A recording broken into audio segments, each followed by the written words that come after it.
We'll give it 1 more minute.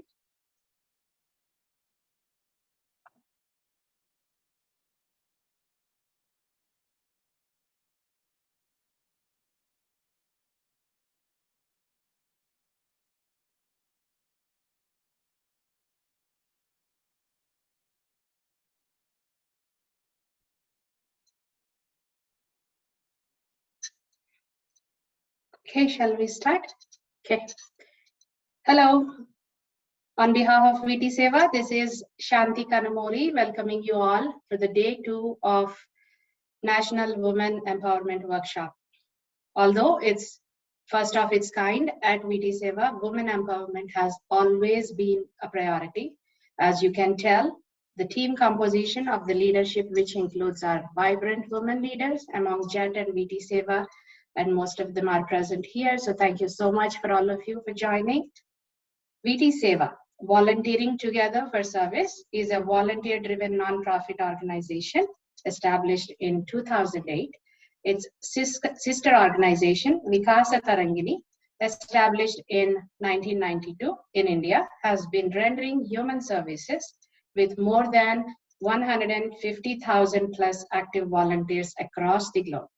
It is also active in England, Australia, and Tanzania.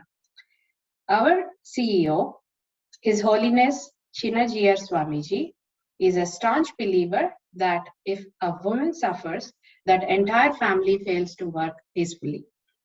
Society struggles. If a woman is healthy, the entire family stays productive and happy. Society flourishes. Our organization has always a special place for women's health. To contribute to a happy society, we at VT Seva believe and focus on healthcare and education pillars, and we were able to accomplish a lot of progress in the past 10 plus years, serving hundreds and thousands of women. More than 1 million have received awareness and screening for early detection of cancer. As you can see on the screen, numbers speak volume about the impact we were able to make in the society. Moving forward, through our education pillar, more than 15,000 families have been benefited with education to visually challenged and underprivileged girls. Many of who have completed their education happily employed supporting their families. As you can see in the presentation, Lalita, she has a dream of being self-sustained and build a house for her parents. All she did is chasing her dream and became an athlete and won silver and bronze medal in the 3rd Indian National Para-Athletic Athletic Championship in 2021 in Bangalore.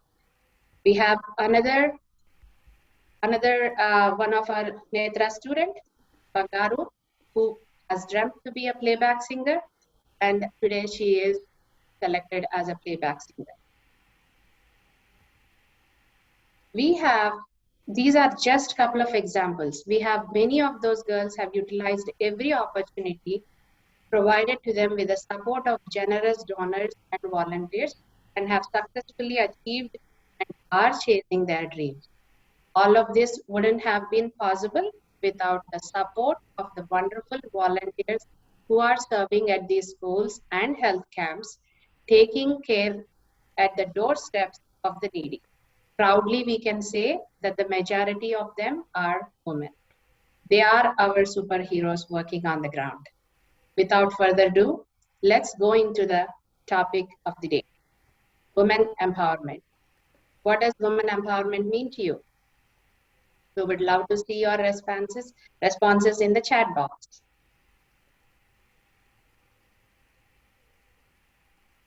We all have different perspectives for the word, right? However, we know that there is a lot of disparity to surpass, for which we need to support each other.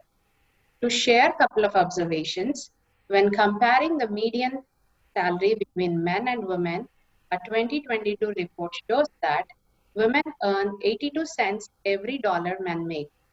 That is an 80% gap, which has not changed much since 2010. Coincidentally, gender equality today for a sustainable tomorrow is also the theme of 2022 International Women's Day. 56% of women married to men leave financial planning and investment decisions to their husbands. I am one of the examples. So today I came here to learn something new along with all of you. Women make up 47% of support staff and 29% of senior management. Only 2.6% of Fortune Global 500 companies have women as CEOs. If we are to advocate for women's equality, rights, and empowerment, we must create consciousness around the mechanisms that promote and protect women's mental and physical health. Keeping all these observations and to motivate each other, we have lined up topics. Yesterday, you all have joined on our physical and mental wellness workshop. We've made it successful, and we hope that you have, taken some sources from that. Today, we will be focusing on financial well-being and women at workforce. With that, I would like to welcome my dearest friend, Mrs. Lakshmi Senapati, our VT Seva Communications Director, a passionate volunteer for JET and VT Seva, who will be facilitating today's session for the financial well-being. Thank you. Thank you so much, Shanti. That was wonderful intro about VT Seva. Today, I have pleasure of welcoming Dr. Madhu Nemani. Just like how Shanti said, we are all good friends, and Madhu is a great friend too. And apart from that, she's a wealth management advisor at Ashford Advisors in Atlanta, GA. And she is a financial professional, leader, and entrepreneur who serves for excellence. Her job is to recommend strategies for financial well-being and to provide customized solutions based on the client's unique needs. She holds MBA Finance and Doctorate in Business Administration with specialization in global business and leadership. Madhu aims to provide a customized life plan to her clients accomplish financial success. So that is about her professional front. And on a personal front, she's a branch director with VT Seva Atlanta and a good friend of ours. People who know her know what a taskmaster she is. She is very encouraging to youth volunteers and want to include everyone in service. Very motivating to see, even for all of us at VT Seva, how wonderfully she serves and inspires her team and inspires us in turn too. So welcome, Madhu. Looking forward to your session.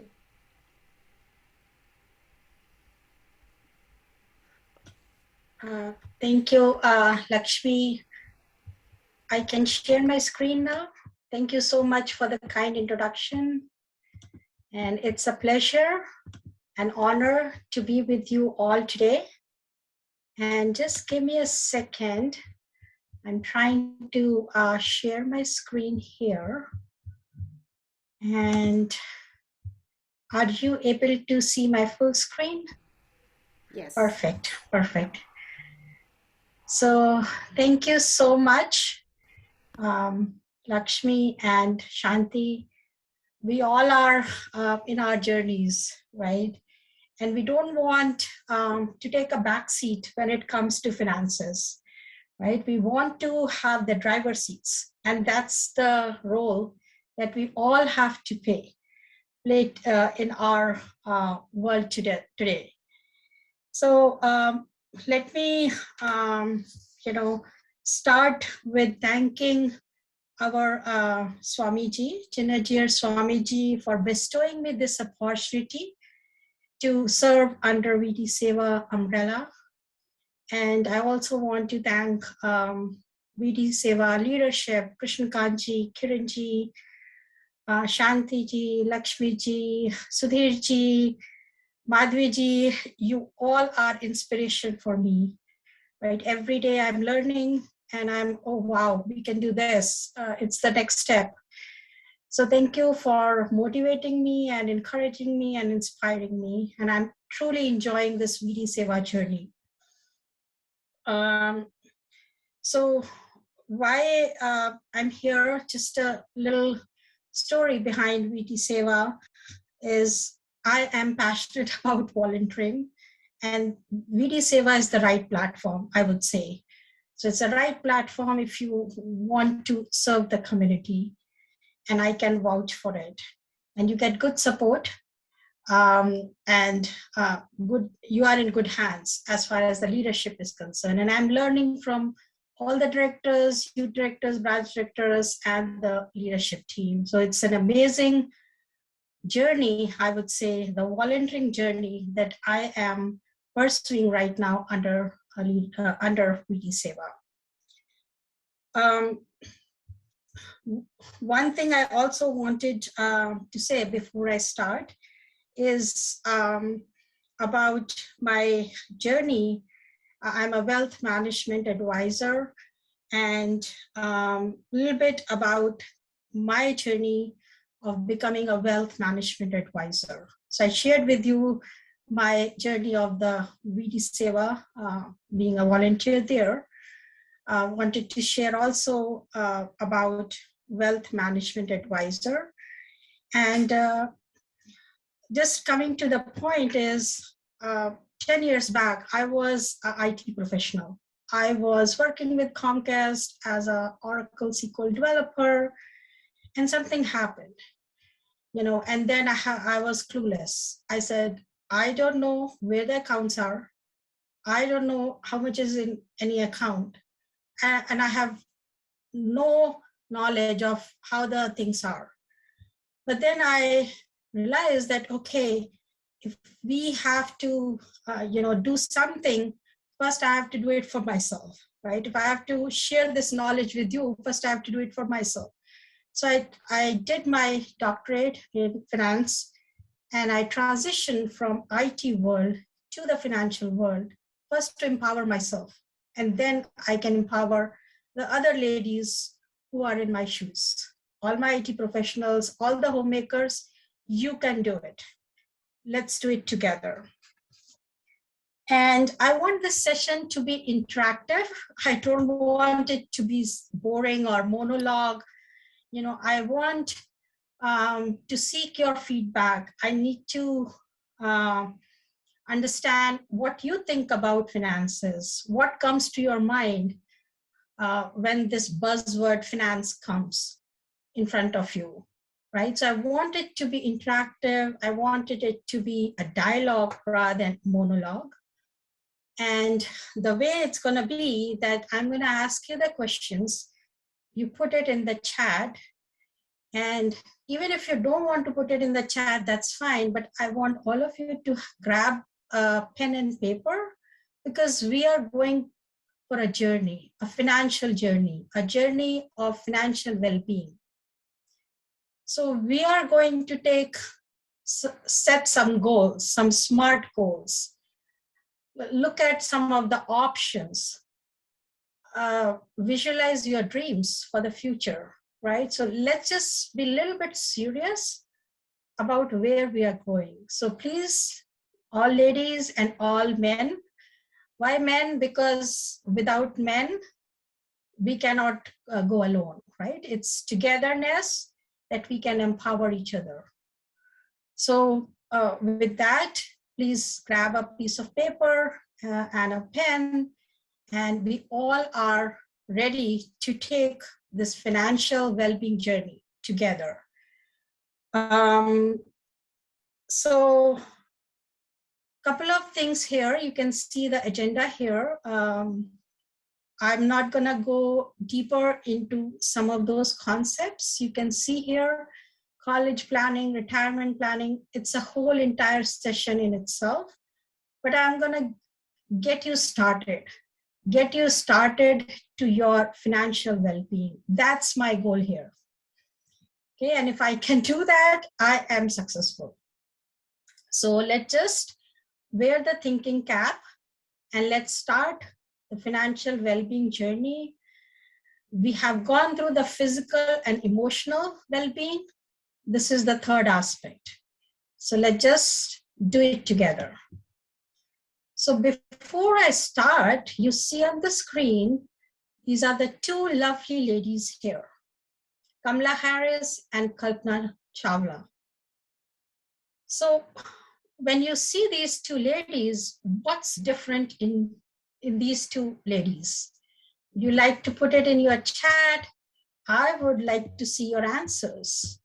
I want to see what you think, because as I said, I'm going to put you on the thinking mode, and then you will take actions. I wanted to see what do you think when you see these pictures in front of you, Kamla Harris or Kalpana Chawla.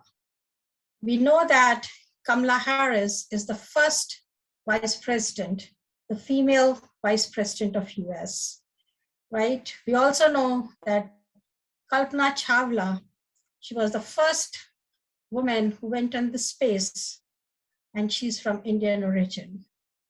So I can see the guys saying their age. Yes, their age is there.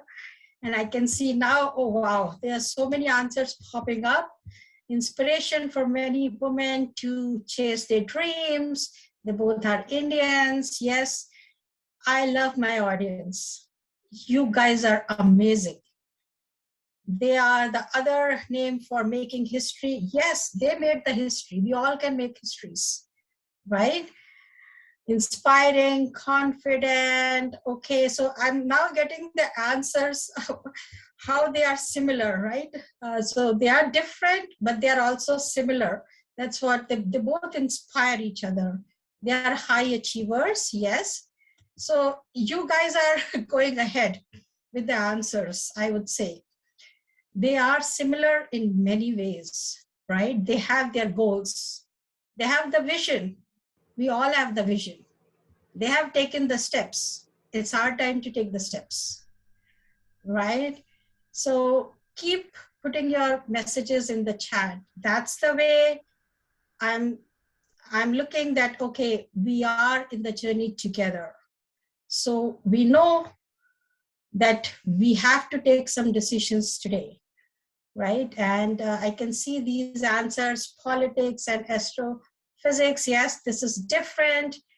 Professionally carved a path by vice president by making towards a goal. Awesome. Yes. As I said, they both have goals. We do also set some goals. We set some goals related to job.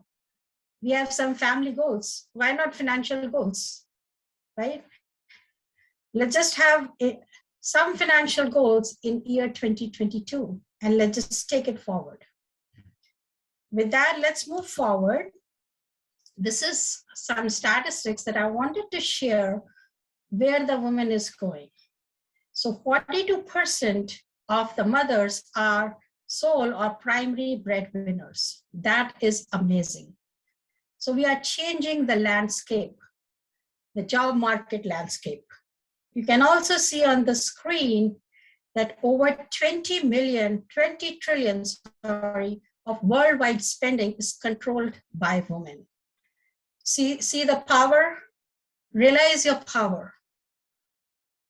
And also you can see that women often do better when it comes to finances. And why? The reason we're here is that we do research, right? And we are patient. So we have the right skill set. It's just we have to put it action in financial landscape.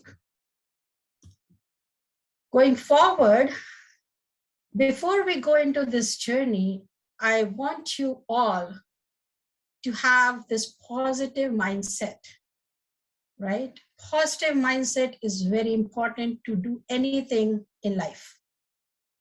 So now I want you to say that, yes, you can. It's no more can't now. Yes, you can, and you will. Sit in the driver's seat of your financial vehicle, right? Or do it together. Men are there to support you, but you need to ask for help. And also I would encourage all men, when you do anything, file the taxes or go to your investment advisors, please take your lovely ladies with you. Please help them understand your financial landscape. It's very important now. It's the time that we all should know what we have, what assets we have. where it is, who all are the beneficiaries, so that if any rainy day comes, they are fully equipped. And there is no go fund open for any woman to, to suffer. Family suffers. So I want women to take the ownership here. Yes, you can.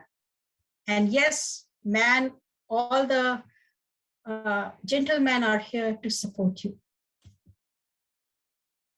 For any journey, the first step is to set the goals. As I asked you in the very beginning, to grab a piece of paper, right? We are going for this financial journey. In the next slides or so, I'm going to ask you to set some goals for yourself.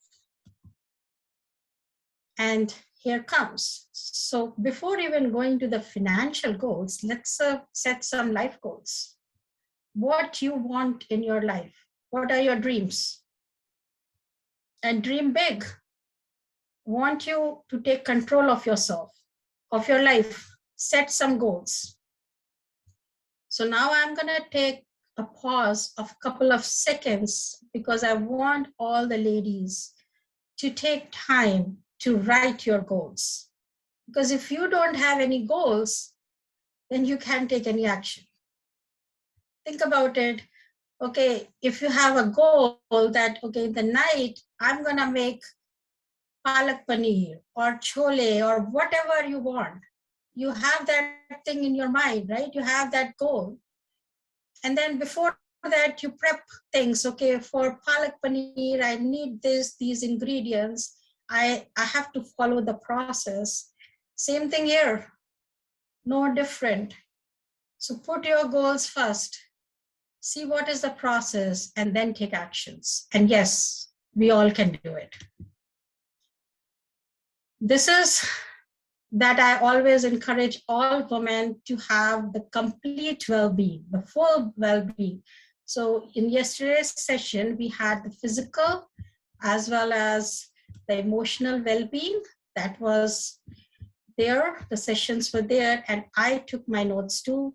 Now this is the third well-being, and I strongly encourage all of you to just hit the sixer, right? And how can you hit? You can hit by putting your goals today. Dream big and take actions. Now in the chat, I want all of you to write the answer of this question. All the lovely ladies, all the women here, do you sit with your spouse to discuss financial matters? And the answer is simple, yes or no. But I wanted to see, that's okay. I truly appreciate your honest answers. I love the honest audience. No, yes, okay? That gives me an idea that how passionately you are looking into this, how passionately you are trying to understand and take it to the next step. I love my audience. Keep doing that. This is the first step. You have to realize where you stand, right? And also, I encourage at this point that men should always, no matter where the woman is going or saying, tell them, okay, leave everything from the household jobs. Just sit with me. Let me show you where my accounts are. How about you do the mortgage payment this time? Give them small tasks. They can do it. And together, we can empower each other. Men empowering women and women empowering men. And that leads to happy society. So now, I want you to keep thinking as we have put the thinking cap. So what comes to your mind when you think of finances?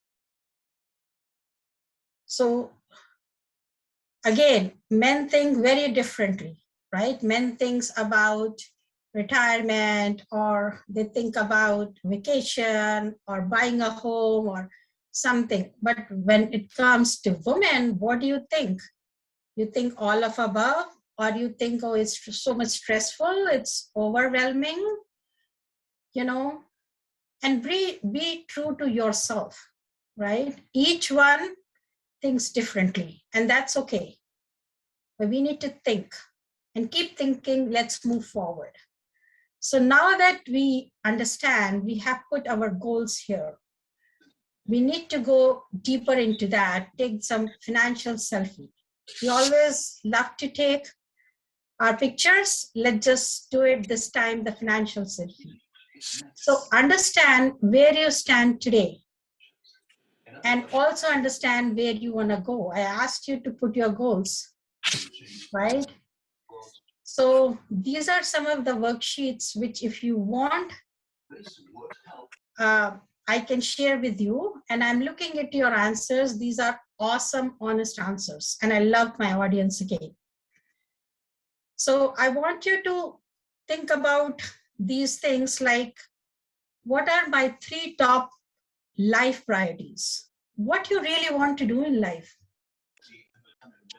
And then go deeper into, what are my top 3 financial priorities? You want a secure retirement. So define retirement. And what are my financial top 3 concerns? Am I saving enough for the retirement? Or whatever your concerns are. And I can see the answers are coming up. Expenses, spending, college savings, awesome. Outstanding loans, savings for future, college, retire. Yes, these are key questions. And yes, we are gonna look into some of these aspects today, and we can have some follow-up sessions to look into all these aspects at a deeper level. Savings, retirement, college, retirement, debt-free. Yes, we all want to be debt-free. Let's keep thinking, keep going forward, because we are on the journey of discovering ourselves. I want you to think, what does a perfect day in retirement look like? Think about that. You are saving in your 401k, but what does a perfect day in retirement look like? Is it you're gonna, just not do anything or follow your passion? Or you can define however you wanted, right? Or what motivates you? These are self-discovery questions. What motivates you? What bothers you? Start understanding yourself. Start taking the support from the men.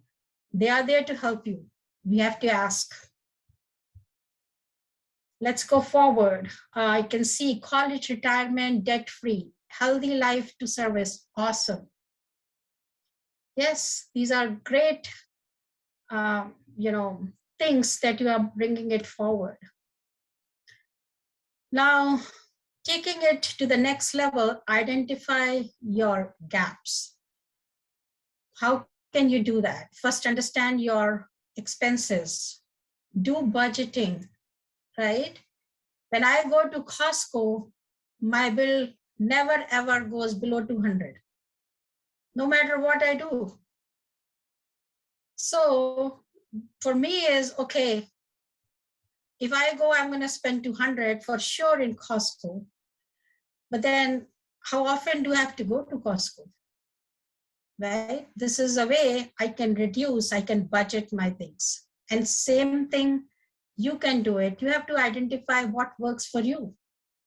Amazon shopping is great, but then we need to save for so many things, so many life events for ourselves. Also understand, what are the income sources for the retirement? We know the expenses. We wanted to know what are the guaranteed income sources. 401k is great, but it's not the guaranteed income, it's in the market. What if you're about to retire and the market drips? Like what happened in January, February? Have you seen your 401k statement? Look into that. Just look into that, how much it has gone down. Are you aware of it? If not, when you go Monday ask your HR or download from the portal and look into your 401k statement. Once you have the income and expenses, then you understand the gap. And also take inflation into account, right? So the last month inflation was 7%. This is the highest last 20 years. We always see the inflation 2%. But now that inflation is there, that erodes our income. We have to take this into account as well. So ladies, let's start. We have to start. Aim to save. Think, work for what's controllable, right? What you can control is saving. You can't control where the market is going. Let's just work on what you can control. Save. Be a good saver. And make it automatic, like how it goes from your paycheck to 401k. Similar other financial vehicles, it's just out of mind, out of sight. Third is build emergency fund for those rainy days. And I say 1 year because of the COVID, a lot of people, they lost job and there was a life loss and all those things. So emergency fund is look into your monthly budget and at least plan for 6 months, if not 1 year. If your monthly budget is, let's say, $5,000, 6 times 5, 30,000. Simple, put it in somewhere, checking savings.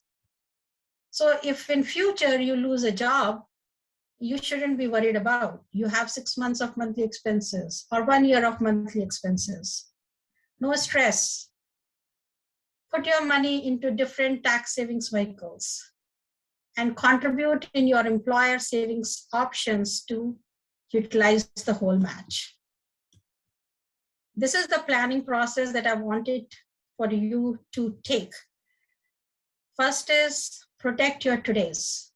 We can't go into the stock market today, but we can protect our todays. What you can protect today. Protect your income, protect your assets, then become world-class saver. Save 15 to 20% of your annual gross. Third, plan for the life events. Life events can be good. Life events can be bad. Let's have some plan. And then, yes, we all want to become debt-free. So first is, as I said, protect your todays. Live in a budget. Have a will. How many of you has those legal documents where you are protecting your assets through a will or a trust? Think about disability insurance that you are getting from work. If you don't know what you're getting from work, the short-term, long-term, ask your HR. Because when your income stops, that's the income that will pay the bills, that will take care of the family. Consider life insurance. Life insurance is, here I'm saying just a term insurance, just to protect the breadwinner's income. If anything happens to the breadwinner, family should not suffer. Build an emergency fund, which I already told you. So the first step is protect your todays. Second is become world-class saver. Third is save for life events. Life events could be college planning, retirement planning, marriage, anything could be life event. It could be bad also. Let's just have some game plan, whether it's good or bad. And then, yes, let's live a debt-free life. We don't want any loans, but we need to follow the process. We need to wear the socks first, then wearing the shoes. And what's the socks? Is protect your todays. Then become world-class saver. Then put money in your different life events and then become debt-free. And why we want to do is because we want to get the confidence. We want to empower ourselves. Get the clarity. So with that, I'm gonna quickly go and touch a little bit on few of the college savings, not going dive deeper into that. But when it comes to college saving options, what are the things that you are aware of? If somebody wants to write it down while I go, that will be awesome. What college options you are aware of if you want to save some money for your children. And There's a whole college planning landscape here. Most of us, we know 529, but we don't know other options. There's a Coverdell, UGMA, UTMA, Unified Gifts for Minors, Unified Transfers for Minors. Some people, they have the savings account, but there are uncommon college planning options, which majority of the people are not aware of it. So there are so many grants and scholarships available, but we have to apply for it. There's federal grant, there is state grant, there is college grant, same thing for the scholarships. But if you do not look into those options, just look into 529, then I would say it's gonna have some impact on your financial balance sheet. Some people, they fund through stock investment, layer their 4 years of the college through stock or rental income or life insurance. Some people, they put permanent life here. And why these options is because some, they are highly correlated with the market. Some are not correlated with the market. We need to balance that. Rental income, permanent life is not correlated with the market. Stock market, 401k correlated with the market. And because of the time, I'm going it really quickly, and I'm trying to touch the retirement landscape also. So we need to save for your retirement. I know we all have to do it. We all save for in our 401ks, but have you ever thought about what matters in your retirement? Is your lifestyle matters, health matters, or relationship matters? What matters? You are planning for something without even knowing it, right? So just look into the end goal, what matters, and define those matters. And then, yes, we can take some steps to put a plan together. These are some things where people save money for the retirement. It's 401k, IRAs, Roth. Roth is my favorite. And the reason why is we don't have to pay taxes when we do Roth contributions or backdoor Roths, right? We have to also leverage the IRA. We need to optimize 401k, not maximize 401k. That's the key here. Do not maximize like it's 20,500. Oh yeah, I'm done. How about you optimize? Look into different other buckets where you can put money. Some correlate to market, some doesn't. Gives you the best tax efficiency. And know your retirement landscape. What are the guaranteed income? 401k is not guaranteed. It's in the market. It's going to go up and down. What are your guaranteed options? Social Security for now, yes. If you have pensions, awesome. Annuities, another way. Life insurance is another way. CDs those are the guaranteed. I want you to go and look into your Social Security, how much you are eligible for. Go to ssa.gov, create your account, and find out how much Social Security you are eligible for. Next, again, is a huge topic that's about estate planning, but at least get your wills and trusts done. Because in this country, if you do not have the legal guardian paperwork, and if something happens to you, everything goes to the estate. And estate will appoint a guardian who will decide all the terms and conditions, how your assets will be distributed to whom and when. And we don't want that. We want to take actions right now. This is about investment world, investment landscape. I'm not going there. But all I wanted to tell you is don't try to time the market, right? Stay steady. Do what's in your hand. Savings is in your hand, right? Optimizing 401k is in your hands. Don't try to time the market. And this is, again, a promise to yourself, which each woman can take today. And this was shared in this presentation also several times, that yes, we have to promise something today to ourselves. These are some take homes. Number one, set your goals, you need to have your goals, SMART goals, specific, measurable, actionable, reliable, time bound, yes.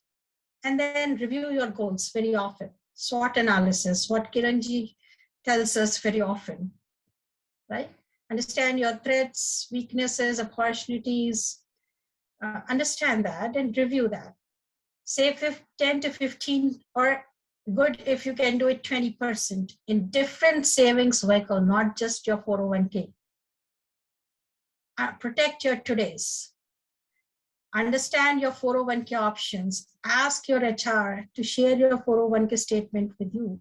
Understand what's your risk tolerance, right? Understand, are you risk averse or risk moderate or very conservative? How is your portfolio designed? Is it heavy in stocks? Is it in alignment with your risk tolerance? Yes or no?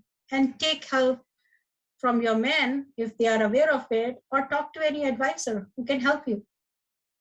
Know your social security, as I said. Go to ssa.gov, create your account, know how much you are eligible for. Get your wills and trusts done. Understand the complete financial planning landscape. What are the options? Not just 529. And as a complimentary, I'm offering this Wealth Steps access to anybody who would like to take that. And what it is you are not, in any way working for Madhu. You have your own login ID, user ID, and password, where I walk you through 4 steps. First is protect your todays. Second is save. Third, for life event. Fourth, for debt, how you can reduce the debt, refinancing, buying, all those information is there. So if you want, you can create your login ID and password, and you can take control of your financial health. And you were nowhere related to me, but you can do it yourself. And these are some of the resources. As I always say, SSA is crucial. College planning is also crucial. And I'll share this with you all. And now I'm open to Q&A. You all have a vision. Let's make it a reality. Thank you. Thank you so much, Madhu. We are at 1:45, which is Central Time, and we are ready for our next session. So anybody who has questions, please go ahead and post them here, but we'll follow up with the Q&A session at the end of our next session. And obviously, this is a very deep and large topic which we cannot cover in a day. So definitely, we are looking forward to have follow-up sessions. Please do fill up the form, fill up the survey form, and let us know what you would like to hear about in the next follow-up sessions. And right now, I invite Naga. I'm sorry, somebody's not on mute. Okay. Yeah, I invite Naga to go ahead with our next session. And Naga is from Bay Area. She's a volunteer, VT Seva volunteer and Pregna teacher. And she's very passionate about empowering youth with mental wellness as well as physical wellness in Bay Area, encouraging the youth and spreading awareness. Thank you and welcome to you, Naga. Please go ahead. Thank you, Lakshmi. And thank you everyone. And this is Naga Valanki from VT Seva Bay Area. And then here we have Samantha Johnson. Hi, Samantha. And Samantha Johnson is a Senior Vice President and Executive Director of the Customer Contact Care Center at First Citizens Bank. She's an expert in the business development, client relationships, financial management, and much more. She is a passionate leader and helps those around her become leaders too.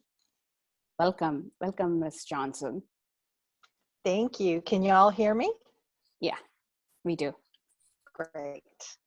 I'm just going to share my screen and get it into PowerPoint presentation.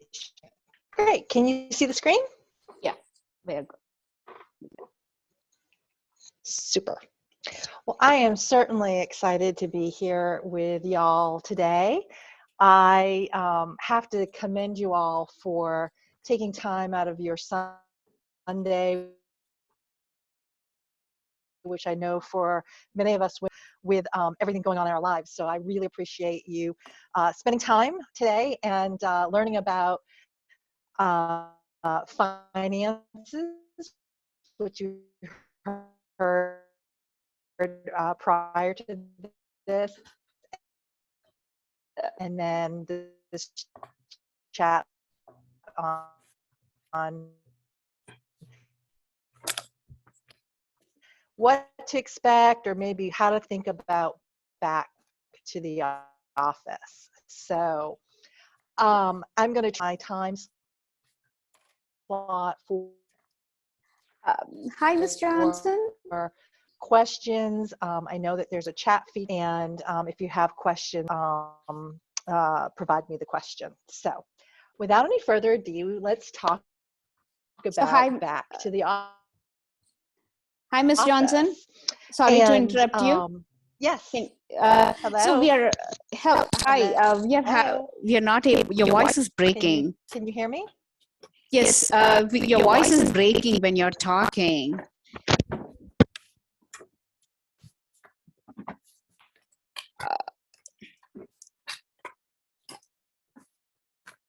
We can't hear you if you're talking right now.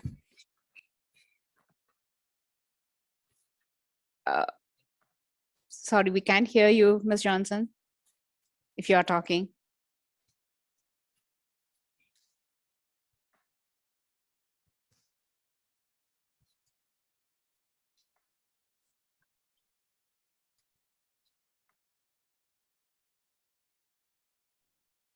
I think it's an internet issue, Naga. So meanwhile, you can cover the topic as we wait for Samantha to come back. Yeah. So let me ask a question. How many of you are ready to go back to work?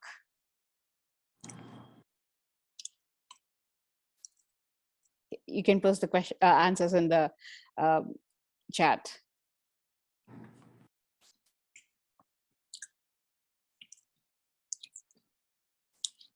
Or did you ever think? Ever think going back to work? How are we going to manage? Because for 2 years we are at home, and then now we suddenly have to go. And how are we going to manage home, and then work, and then the commute? It's a really tough task. And anyone who is willing to talk, like, okay, I think she is coming back, and let me admit her. Meanwhile, you have mixed feedback posted in the chat, Naga. Some are ready, some are not ready, but looks like most of them are favorable for work from home. Okay.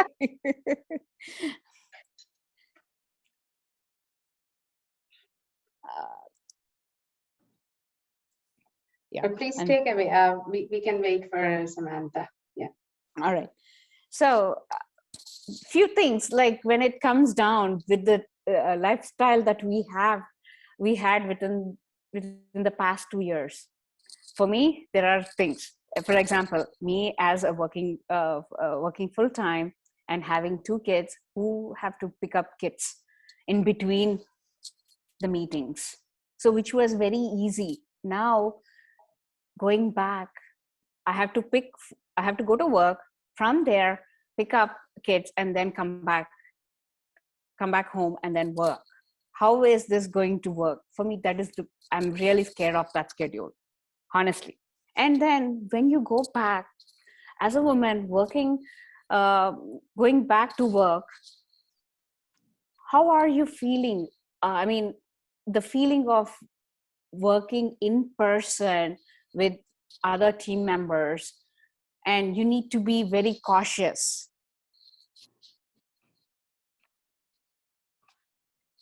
you need to be very cautious on how you present yourself with the other team members. So any ideas that you would like to have here, or like anyone who's willing to talk, or please post some questions. Like here I see RTK. I would like 2 Hey, I days. just want to see if you can hear me now. Yes, Oh, I can. you can? Yes, I can Is it hear. better? Thank Okay, you, sorry Miss. about that. No problem. Please go ahead and take it from here. Okay, I'm so sorry. That's one of these things about working at home and technology and all that good stuff. So, all right, I'm going to assume you can still hear me. Yep, we can hear Yes, you. we can and hear see you. See you. Okay, all right. Well, I'm just going to jump into it then. So, thought we could talk about boomerang, feeling like boomeranged, something about cadence, self-care, negotiation, and work-life integration. And I'm going to try and leave 15 minutes at the end for us for Q&A.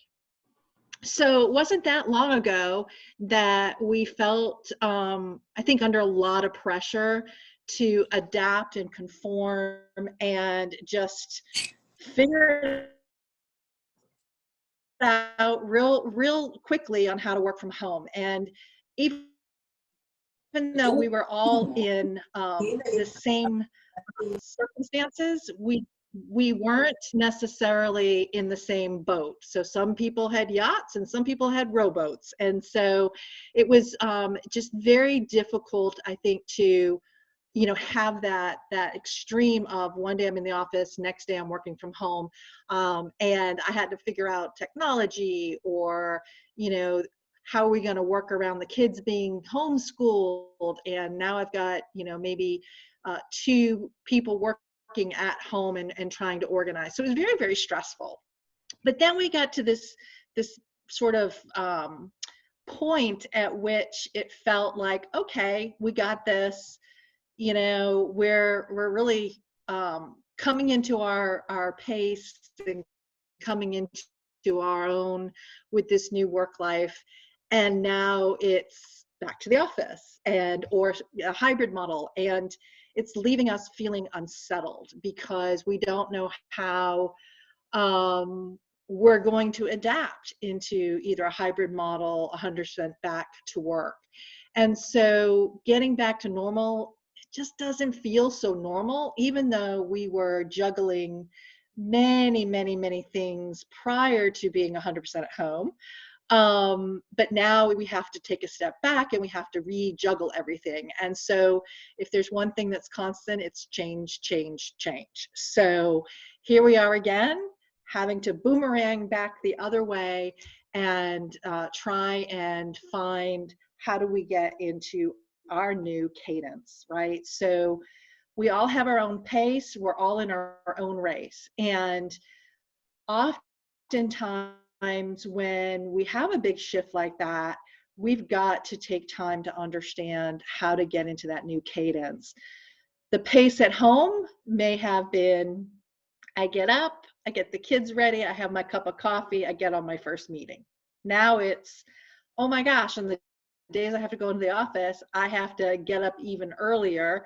I have to get the kids ready, or myself ready outside of my pajamas, and I have to get out the door and get on the road and get into traffic, and then lose that time that I had. So again, it's a new pace, new cadence, but we all are in our own race. We all have our own pockets. So for example, well, this is kind of a football analogy with Tom Brady. Don't be hating.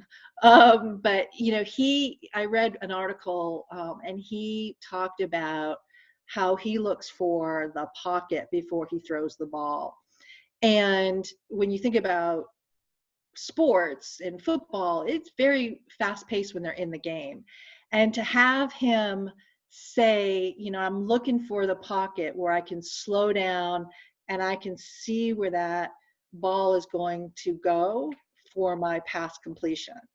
And I think that was something for me that said, you know what, we all have these pockets, these 10 minutes, 30 minutes, times of, not peak activity. And what do we do with that? Sometimes for me, it's just taking that time to breathe and do a little quick meditation.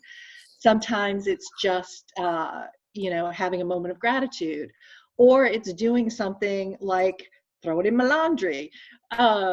So, it's finding the pockets in our life, again, with your cadence and your pace, and then embracing those moments. So sometimes we're moving so fast, we don't even embrace when we have those moments that really come about for us and are really important for us to know that we don't have to be busy 1,000% of our day. We can actually have some downtime. We can have some moments just for ourselves.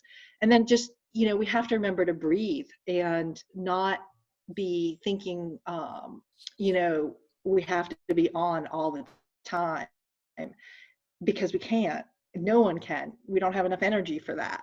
So we do have to learn to slow down and breathe and just center ourselves, which takes us into the whole self-care aspect and committing time to ourselves and finding that in our routine, which is so hard for women. We care for so many people around us, and whether it's coworkers or whether it's family, kids, the whole bit, we tend to put ourselves last. And when we do that, we dip into our energy and our reserves and our health, and it never really is a benefit to put ourselves and our self-care off. So when you put your health first, including, when you need mental health breaks, and you might need to call in and say, hey, I got to take a half a day or a day on a mental health break, to recognize it's okay to not be okay. We tend to, as women, just overschedule our time for everyone else. And so as we go back to the office, it's going to be even more important that you get into a routine that includes self-care. And whether that's just 10 minutes a day for yourself to reflect or to meditate or to read something that you're interested in, or go for a walk around the block, whatever your jam is, make sure that you're putting your health, both physical and mental health, first, because you can't take care of everybody else if you're not taking care of yourself. So the other thing I would say is everything is a negotiation, and everything's negotiable. And I think for women, we often don't see the world that way. We want to be there, we want to show up, we want to support, we want to help, which is all great. But we don't necessarily articulate what's important to us. And so when we think about back to the office, knowing what you're wanting to do or what you're willing to do in terms of going in, having a flex schedule, whatever it is for you, but being able to sit down with your leader and, talk about what's important. And, hey, I'm coming back into the office, but I really need flexibility to be there for my family when they need me. Or, hey, I need to have a different schedule because I'm spending way too much time on the road at peak times, or whatever it is that, is important and meaningful for you and for your family. And, the great news is employers are so much more open to those conversations now, and especially with women, because they're all trying to figure a way to get women back into the workforce. Because, many women during the pandemic stepped out to take care of family, and, just decided that, it was better to not have to work. And so organizations now are really trying to recruit women back into the workforce, whether they do that through return to work internships or, figure out more flexibility for women and how and where they work. So know that everything is negotiable. Men negotiate everything. We don't negotiate enough. And, you know, to be confident in the discussions, just knowing what's important to you. And this also includes, you know, your home life. So, you know, oftentimes you have to negotiate with your significant other about what each of you are willing to be flexible on. And it doesn't any longer just rest on what a woman's schedule can do and you know, run in to do this and this.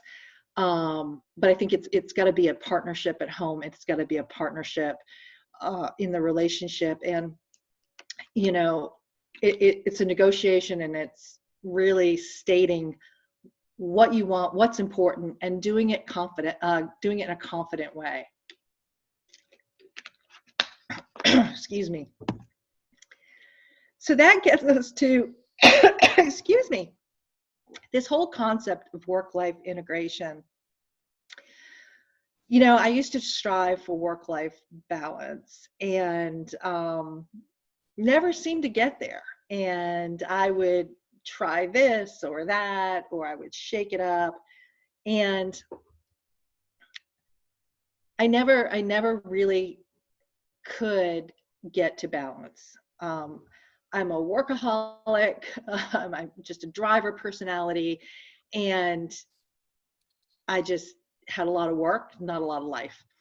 So I really started thinking about, with technology and the different roles that I've had in my career, it's been about, how do I find those pockets? How do I find ways to integrate my work and my life so that within the set of boundaries that I've created, I can actually disengage from work and engage in life and not feel guilty about that, like not feel like I'm going to miss something. And so work-life integration might mean, hey, you know, I got to take this call out on the soccer field because my kid's going to be playing soccer and I want to be at that game. Or in work-life integration might be that you know, you just want to work outside in the open air and meet up with someone for coffee and then, you know, go back to work. And so I think technology, compared to when I started my career, is just so great to provide you a work from anywhere perspective, and to be able to really navigate that work-life integration. And I think I've for myself landed where, you know, I want to be balanced, but I know I'm going to have times of being out of balance on both sides. And I have to be just okay with that. And then, you know, what's that support network at work and at home? Who do you have to talk to about, you know, ways to find ways to find support for your whole life? So a lot of times we have work friends and then non-work friends, but I think, you know, in the way the world is now, there's a lot more overlap of that. And you know, you're looking at support for the holistic you and the holistic life, and just feeling good about that. And then, you know, I would say the last point here is, don't strive for perfection. If you have perfection tendencies, which many women do, me included, and I would just say that there are things that have to be perfect. When I'm doing a presentation for the senior team or the board, that has to be perfect. But an email to a group of colleagues that I work with, if it has a spelling error, it's okay. I don't need to spend an hour on a perfect email. I just need to spend the time and be discerning, because that way I'm not, you know, working and stressed out all the time for perfect. There isn't any perfection. We're human beings, and just coming to terms with that is, something I think that is very good for women, in just their mental health. So hopefully this is all making sense. And that's it. I wanted to make sure we had enough time for questions and answers. And I know that this is a topic that is stressing many women out, because we are trying to figure out how we're going to rearrange our lives. And how do we even approach a new way of engaging in our day-to-day. So we went from, okay, we got all this, and then home, we got all this, now we got to blend it. So what questions do y'all have?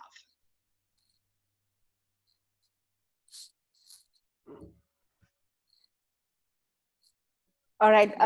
So sorry, Ms. Johnson, we were not able to see all your presentation. We were able to see the first one and then the last one. Do you mind sharing your presentation later on? Oh, absolutely. I don't know why that is. All right.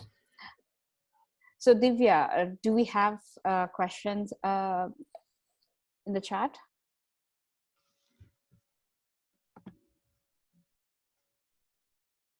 Hi, sorry, I was on mute. I think we can start off with a couple of questions that we have from the audience. So what are some of the experiences like that you have?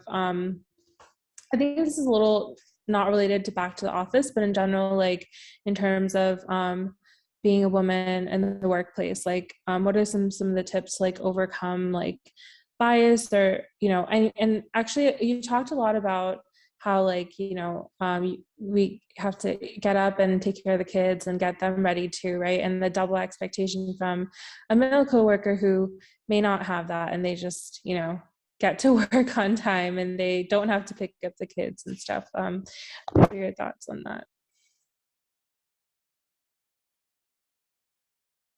I think you're on mute, Ms. Johnson. Okay. All right. So I think for everyone, there is, I think, our own mental model of what we think we have to be. And we don't often have a conversation. So, for example, if we're always getting the kids ready enough to school, is that because we've just assumed that role? Or is it because, you drop in the morning and, the spouse partner picks up in the afternoon?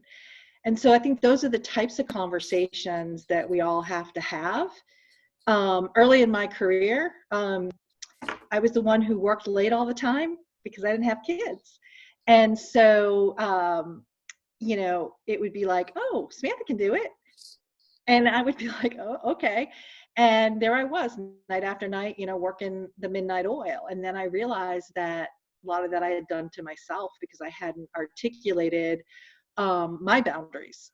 So I think we have to look at how we're working, how we're communicating, and are we setting the right boundaries? And are we asking of our partners and of our coworkers for them to do their part and to help? Or are we the one always raising our hands saying, yeah, I'll do it. So I would probably respond that way.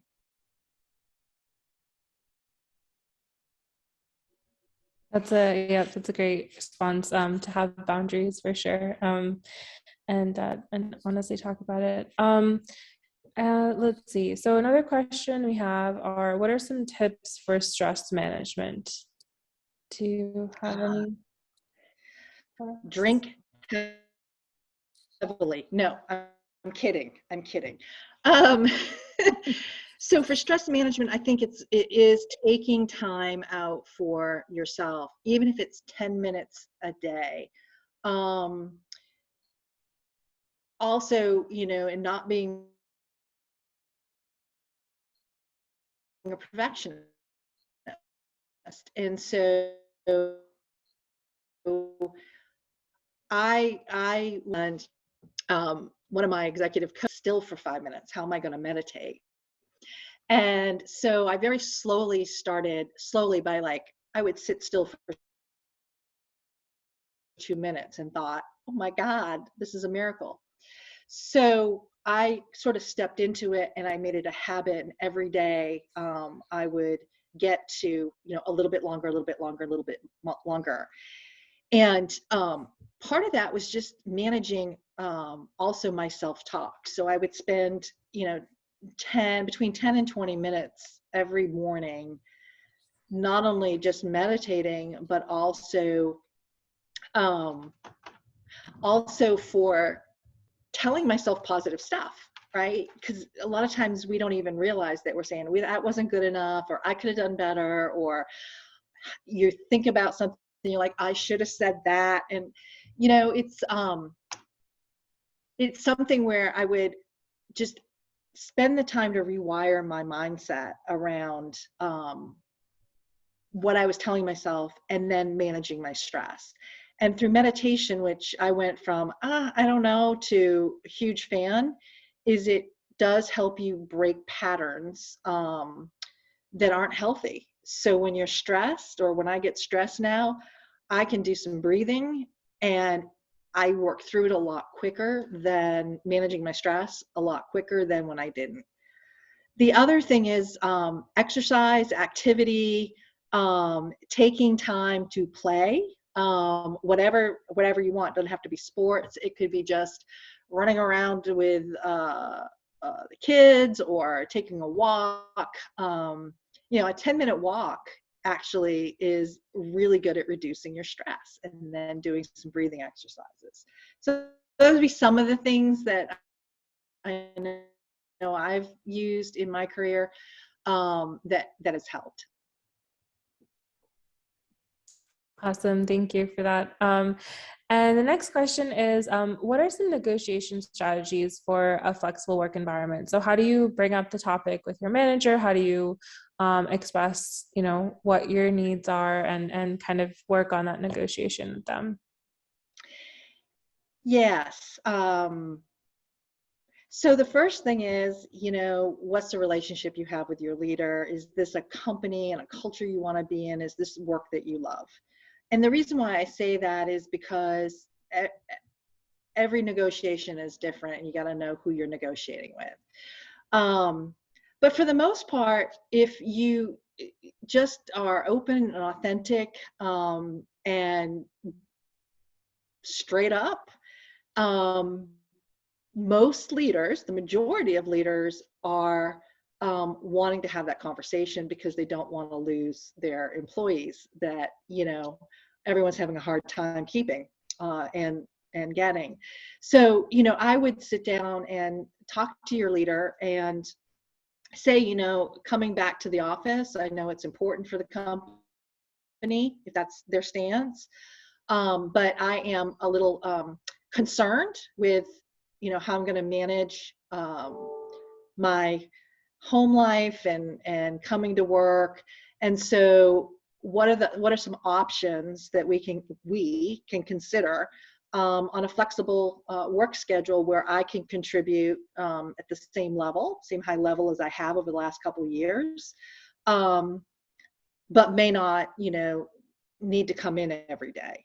And then also I would say, talk about outcomes. You know, what is the reason behind the company wanting people back in the office? You know, is it that face-to-face interaction?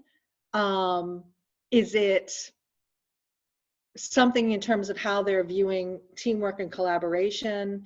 You know, there are people that love to work face-to-face. There's some that like a little of both, not seeing you face to face and you know, being with each other.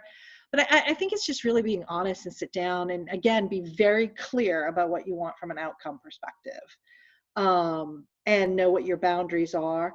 And then also, I think one thing that's really hard for women, and like I was saying earlier, men negotiate all the time. They negotiate on their salary even after they're hired. But we don't know unless we ask.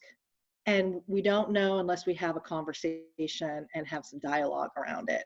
And if your leader isn't open to it, then what I would say is think about, is this where you want to work?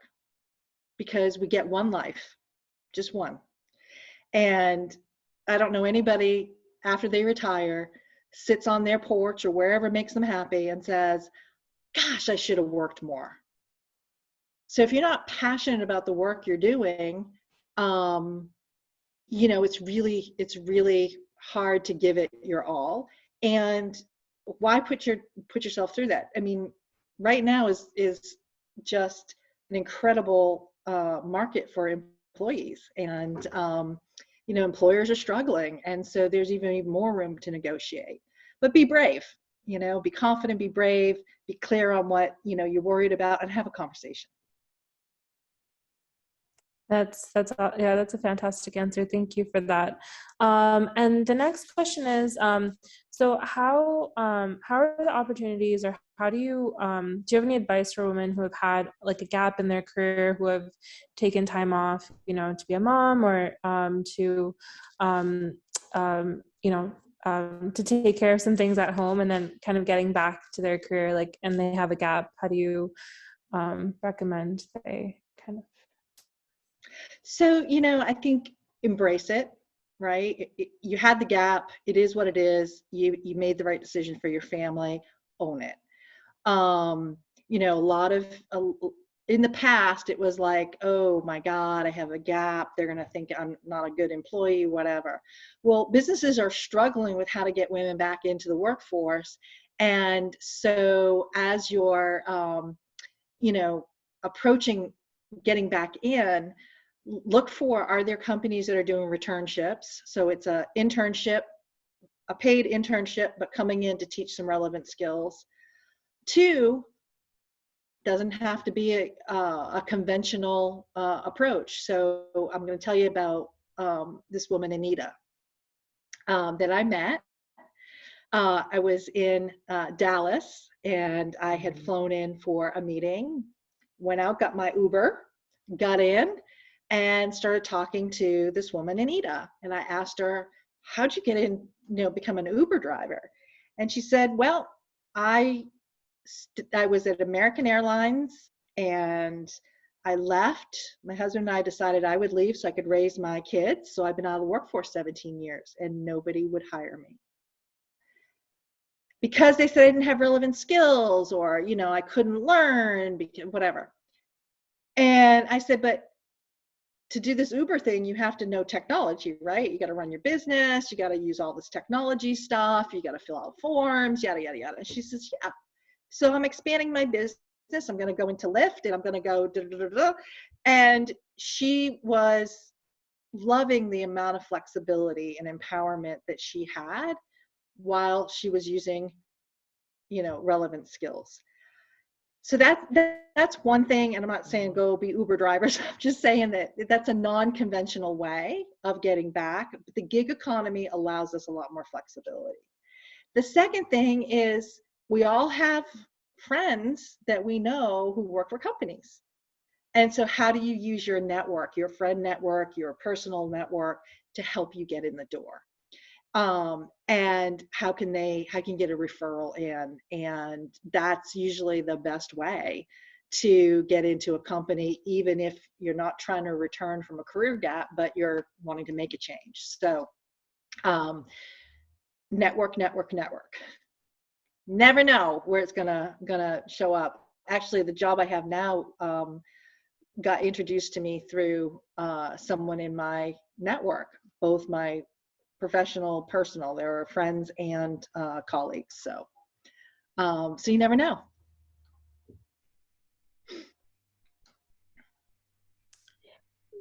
That's great. Yep. I know that there's a lot of programs, right, for return to work and for bringing women back to the workplace. And especially because I think women were also disproportionately affected by the pandemic, like, and more women lost their jobs during the pandemic than men. So that's great advice. Thank you. Any other questions from the group? any last questions?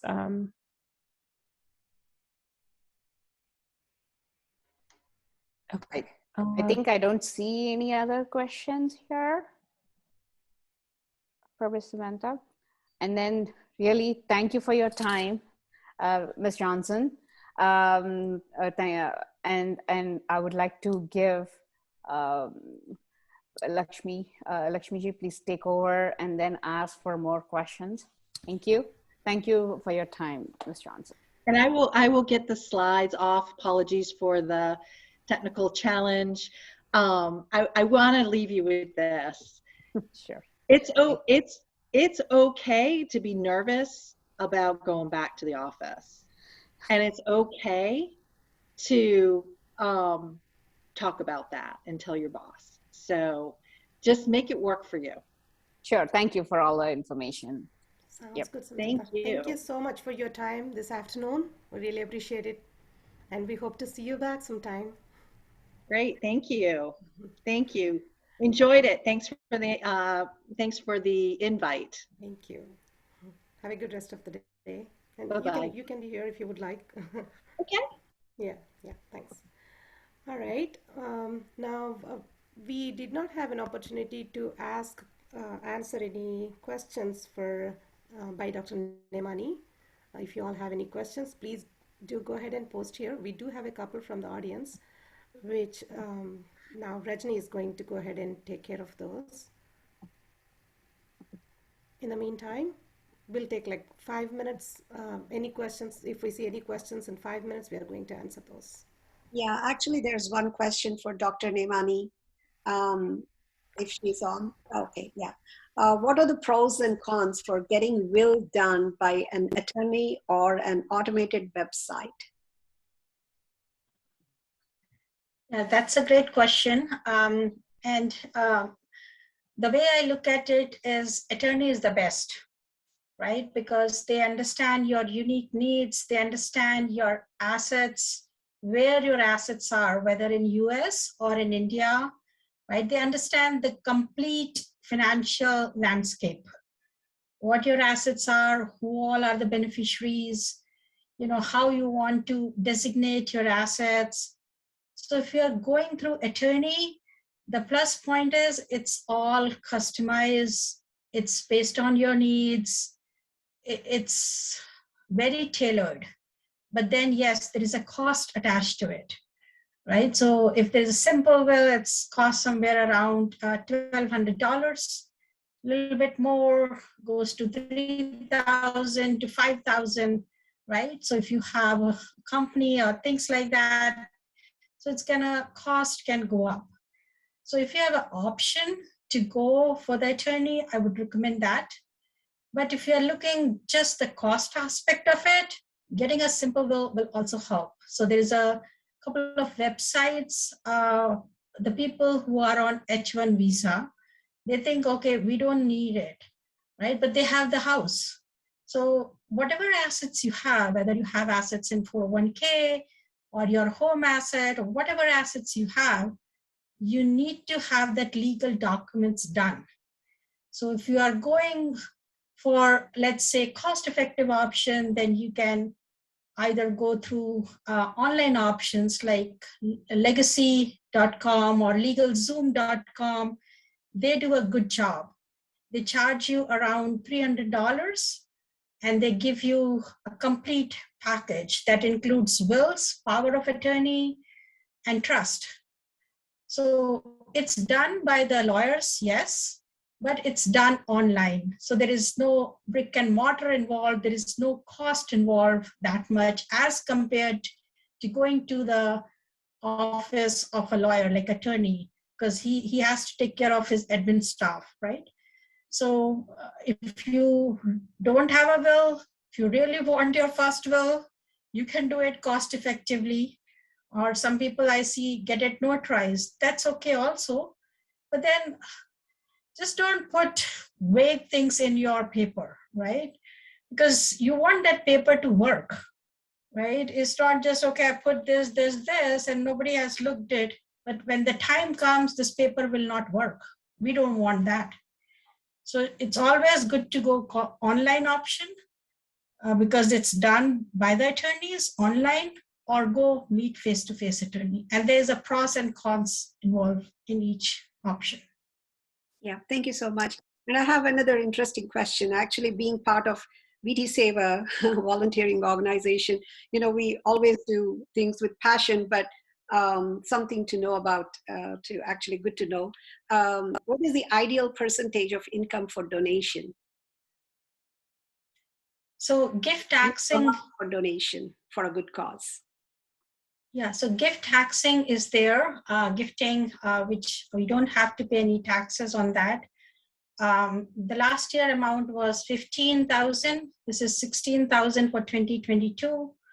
So a lot of people, they can donate that amount. I don't know if VT Seva allows for securities to be gifted, because that's another way that people have those stocks and they don't want to pay the taxes, the capital gain tax, and they gift it to the non-profit organization like VT Seva.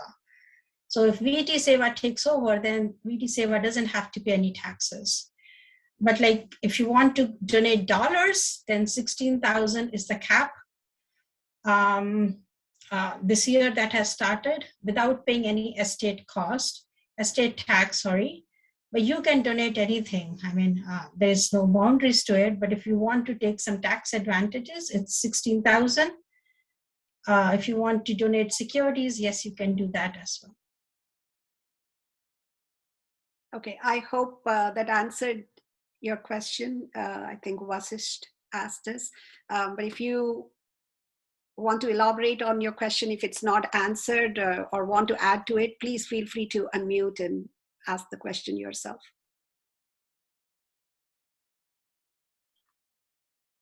I hope it answered his question. So we will move on now. I think those were the only questions. So Lakshmi ji, over to you. Thank you. Thank you so much, Rajni. Thank you, Dr. Madhu, for responding to them. All right. So we had wonderful sessions yesterday and today. Thank you all for being such wonderful audience and keeping the sessions very interactive. Your enthusiasm was shown in the chats, and we really appreciate it. This is how we would like. And we knew that 45 minutes is not sufficient for any of these great topics. However, we wanted to get the conversation started, and we would like to provide more sessions. I'm actually promising on behalf of our speakers without taking their consent, but I know that they're all passionate about it and they would definitely love to come back and provide input to our wonderful volunteers or everybody who can benefit out of this. And I would like to thank Dr. Madhu Nemani and Ms. Samantha Johnson, Dr. Thamirisa and Dr. Mathur from yesterday's sessions. All of them were received very well by our audience, and we did get a lot of great feedback on all of those. Now we would like to start thanking our VT Seva CEO, His Holiness Richnajir Swamiji, who is an inspiration to one and all, and with whose vision hundreds and thousands of volunteers across the globe are coming together to look around and see how and who we can help. Be there when somebody needs our help. So that's really, I can tell that really made my life. For the last 10 plus years I've been involved with the organization. That's the majority of it. I mean, the best thing that happened to me is being a volunteer. So thank you, Swamiji, for giving this opportunity to all of us, being the visionary you are. And I would like to thank our VT Seva and JET leadership team for the guidance, and thank our wonderful ladies who are here trying to helping us facilitate these two wonderful sessions. Aparna Kamatam, Aparna Kandala, Divya, Kalpana, Uma, Shanti, Ragini, Naga, and all our branch directors that have either sent a note to us encouraging us, or posted it on social media and invited your friends and family to attend. All your encouragement and support is greatly appreciated. We definitely look forward to more and more sessions like this, and we can thank enough all our speakers who put in their time and effort. Thank you. And if you have any questions, please do go ahead and fill our form, and or feel free to reach any one of us and give your feedback. Thank you, and have a wonderful afternoon. Thank you, Lakshmi. Thank you, everyone. Yeah. See ya. See you in the next session. Yep.